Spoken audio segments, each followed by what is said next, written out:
নম শিবায় নম। কুন্তিপুত্র ভীম বকাসুর নামে এক রাক্ষসকে বধ করেছিলেন। করার পর সেই দেশে এক ব্রাহ্মণ পরিবারকে সেই দিনের জন্য রক্ষা করেন এবং অনেক পরিবারকে তিনি রক্ষা করেছিলেন। তারপর তারা সেই ব্রাহ্মণ পরিবারেই থাকতে শুরু করলেন। সেইখানেই থাকেন। সেখানে থেকে বেদ পাঠ, পুজো পাঠ সব কিছু করেন।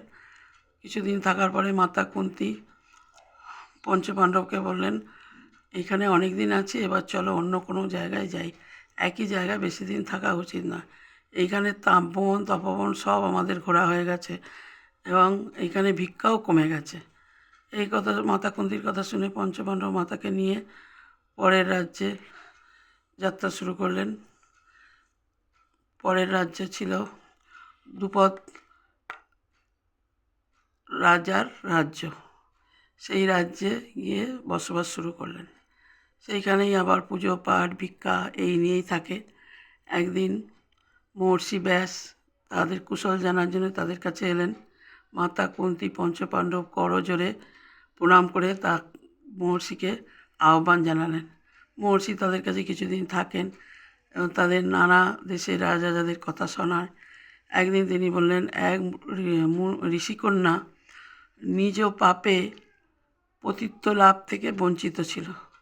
তারপরে সেই ঋষিকন্যা মহাদেবের তপস্যা শুরু করেন। সেই মহাদেবের তপস্যায় মহাদেব সন্তুষ্ট হয়ে ঋষিকন্যাকে বর দিতে চাইলেন। ঋষিকন্যা বর চাইলেন যে আমার পরম যোদ্ধা ধার্মিক স্বামী চাই। মহাদেব সন্তুষ্ট হয়ে বললেন, তোমার 5 জন পরম ধার্মিক যোদ্ধা স্বামী হবে। ঋষিকন্যা বললেন, আমি তো 5 জন চাইনি, আমি একজন পরম ধার্মিক যোদ্ধা স্বামী চেয়েছি। বললেন যে না, তুমি 5 বার আহ্বান করেছো পরম ধার্মিক স্বামী চাই, তাই তোমার পঞ্চস্বামী হবে।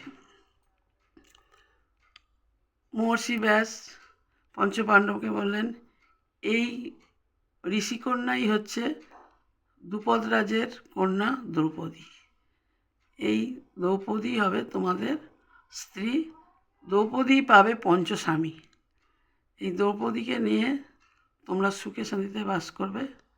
আশা করি তোমরা দ্রৌপদীর মতো সহধর্মিণী পেয়ে এবং তোমাদের মাতা কুন্তী